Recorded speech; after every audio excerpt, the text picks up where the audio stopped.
With our new Vacc-Safe range, we have made it simpler than ever to check and reset your maximum and minimum temperatures with your VS750P and VS1006P.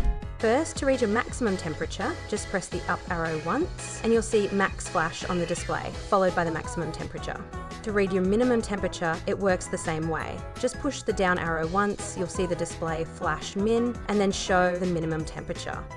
To reset these temperatures, simply hold down the up arrow and the tick button for 3 seconds. You'll hear 2 beeps, and that means the temperatures have been reset.